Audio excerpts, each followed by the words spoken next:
ঠাকুরগাঁও শহর থেকে প্রায় ২৫ কিলোমিটার দূরে বালিয়াডাঙ্গি উপজেলার হরিণমারী গ্রাম। একটি আম গাছ গ্রামটির পরিচয়কে আরও সমৃদ্ধ করেছে। সূর্যপুরী জাতের এই আম গাছটি ৩ বিঘা জমি জুড়ে ছড়িয়ে দিয়েছে তার ডালপালা। প্রতিদিনই গাছটির প্রাকৃতিক সৌন্দর্য উপভোগ করতে দেশের বিভিন্ন প্রান্ত থেকে ছুটে আসেন নানা বয়সী মানুষ। মোবাইলের মাধ্যমে দেখেছি যে এই ঠাকুরগাঁও জেলার মধ্যে একটা ঐতিহাসিক আম গাছ আছে। এই জন্য আমার পরিবার সহকারে আসছি দেখার জন্য। এত বড় আম গাছ কখনো দেখতে পাইনি, আজকে দেখে অনেক আনন্দ লাগতেছে। দেখার মতো গাছ আর কি, আর ফলও হয় খুব সুন্দর এবং মিষ্টি জাতীয় ফল। গাছটিকে ঘিরে পর্যটন স্পট গড়ে তোলার দাবি স্থানীয়দের, আর এটির রক্ষণাবেক্ষণে সরকারি সহায়তা চাইলেন মালিক।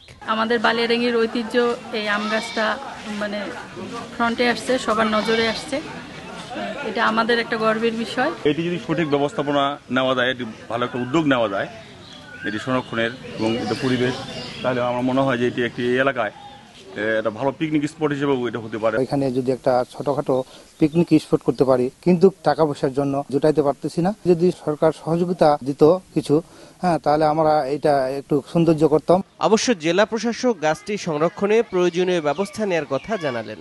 বালিয়াডাঙ্গিতে আমাদের যে সূর্যপুরী আম গাছটা আছে, এটাও কিন্তু সংরক্ষণের একটা উদ্যোগ গ্রহণ করা হয়েছে এবং এখানেও একটা পর্যটন কেন্দ্র, একে কেন্দ্র করে গড়ে ওঠার একটা সম্ভাবনা সৃষ্টি হয়েছে। প্রায় ২০০ বছরের পুরনো এই আম গাছটিতে ১৮টি মূল শাখা ও শতাধিক প্রশাখা রয়েছে।